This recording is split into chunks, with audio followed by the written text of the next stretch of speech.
Hello everyone. My name is Anthony, and for today's episode of our day four of our shadow English shadowing practice, I will challenge myself to just speak in English without any, just explaining in English and expressing myself using the word language, English language.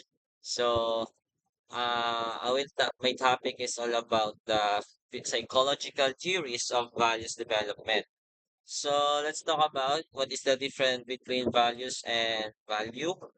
Values, a person, principle, or standard of behavior. When you say values, it is the something that is valuable or worth of the person. Pagpapahalaga. It also says that the values is the standard of behavior of the person. It means the standard is not below and it just be in a maximum or in the minimum of the standards.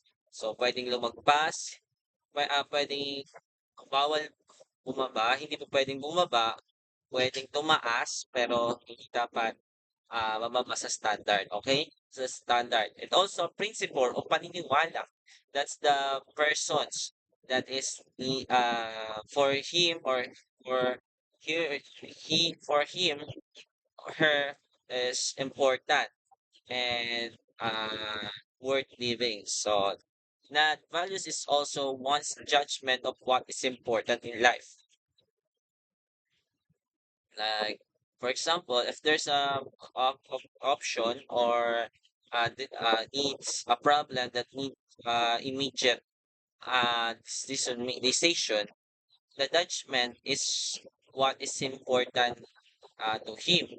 For example, if your classmate is cheating, there's two options, which is you don't see saying that your classmate or your friend is doing cheating during exam, or you are saying to your teacher that she or he is uh doing cheating. So there's the difference between that.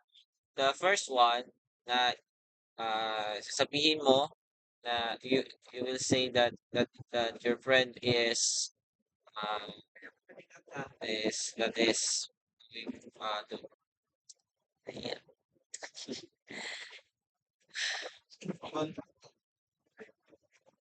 Individuals beliefs and principles that we believe are important in the way that we live and work. That's movement people to act one way or another. Determine priorities and guide decision and the way we act towards another. A guide for human behavior. Usually people adopt the values that they are rise with. Beliefs that are right. Ano ba yun?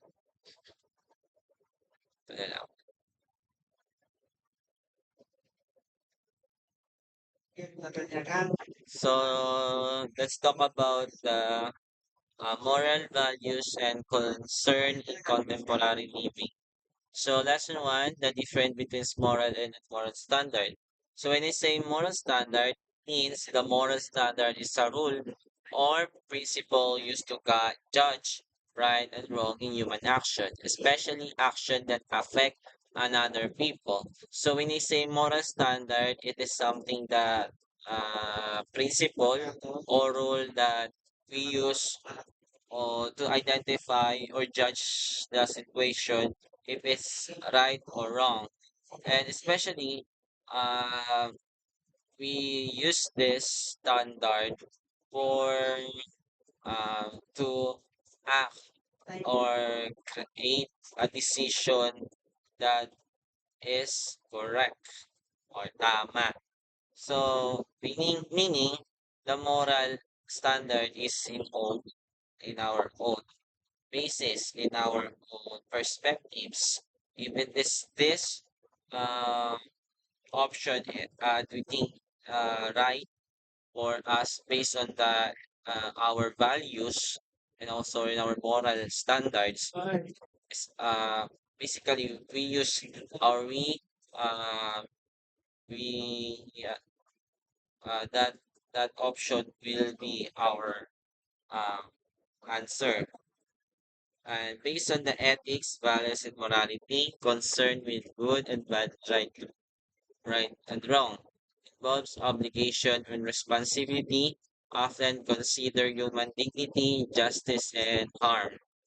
So it means that the moral standard is the standard we use in ourselves to identify or use as the basis if we have a decisions in our life that need to be balanced, or we need to analyze the two options, or the um two option that we have. So we just see we are questioning our assumptions or our beliefs if this is right or it is wrong. We also see the consequences of that action, if ano yung magiging resulta. So for example, stealing is wrong. So alam na natin na mali yung pagnanakaw. So hindi na natin gagawin yun. That is our standard.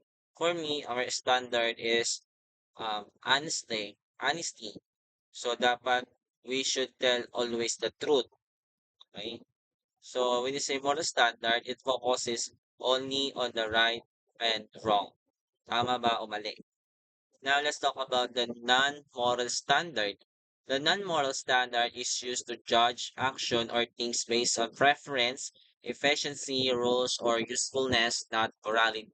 So it means the moral standard is also a standard pa rin siya, and also based on moral, but non-moral means it is not based on the judgment on what is right and what is wrong in particular circumstances that needed critical thinking and analyzing the situation carefully so that we can understand the right, or how we can create the most right answer or right decisions. But in the non-moral standard, we are just basically talking about the preference or the efficient that we think that is good and useful for us. Like for example, there's a two phone, the Samsung and the iPhone.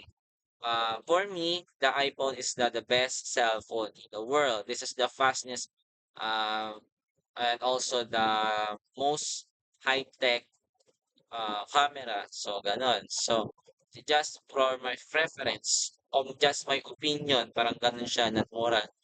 Sa tingin ko, ganito siya, pero moral ko pa rin yun. That's my standards. Okay? About my preference or opinion, that's the non-moral standards. Now, for one to us to make understand a moral standard, judge action as a right or wrong based on ethical values, while a non-moral standard judge action based on preference, rules, or usefulness without moral judgments. Now let's talk about the lesson two. What are moral dilemmas? So the moral dilemmas is a situation where a person must choose between two or more action, but every choices involve doing something morally wrong or violating an important moral values. So it means that the moral dilemma is a situation that you need immediate solutions, action.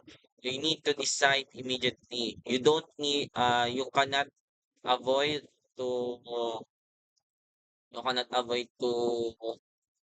decide which is uh which is mali yun, hindi mo pwedeng gawin yun. And also um each options have their own moral reason kung bakit siya pipiliin mo, bakit ito. For example of moral dilemma is there's train. Yun. So, laos na yung, ano na yung dilemma na yun, pero yun pa rin gagamitin ko. So, yung dilemma daw is there's a train. But now, to stop the train, you need to sacrifice in the left side, the left side, the five men's, and in the right side, there's one person. But the five person is a criminal. And the first person is a good person. Wala siyang kasalanan. Innocent person. So, what you choose between the two options. So, that's the moral dilemma. The two option is morally right. Walang tama o mali. And but you need to decide based on the standard you have or the moral standard that you think is right for you. And that's moral standard to is all about the reasons o kung bakit mo siya pinili. Yung nagtumulak sa'yo, ano ba yung ang tumulak the force o that taught to you, parang gano'n, eh. So, gano'n. Ah, for example, you see your close friend cheating during exam. Option one, report your friend. Values, honesty, and fairness. So, tama yun. Option two, stay silent. Tumahimik ka na lang.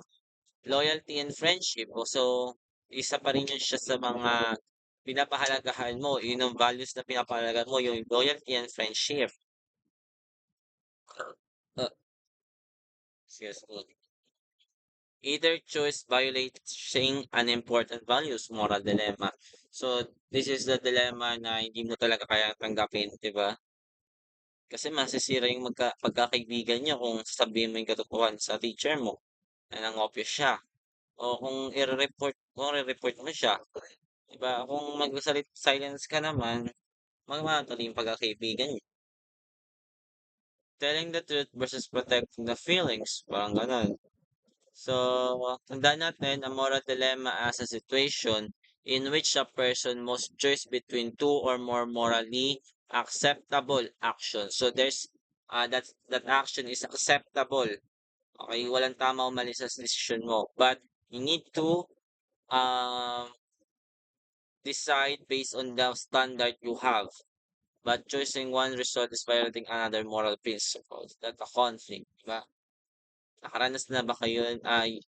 Do you have any experience that you need to decide quickly between um in the situation that is you need to decide you, you need to decide in a situation that uh you see that both are morally good or walang tamang maili, nahihirapan ka mag-decide because two option is good. But anong ginawa mo? What do you do to address that situation? Anong solution ginamit mo? The three levels of moral dilemmas. Moral dilemmas do not happen in only one layer of human life. There are, of course, three levels from the most personal to most social. So there's three level of moral dilemmas. First is the personal level. Sa sarili mo, dilemma mo siya sa sarili mo. So like for example, you see a lost wallet and you return it honestly or keep the money for personal needs. So this dilemma is because of the freedom that you have. Pwede ka mamili sa dalawa and basically walang tama o mali sa gagawin mo, but it based on the personal standard or sa moral standard na meron ka. Ay, tapos na. Thank you.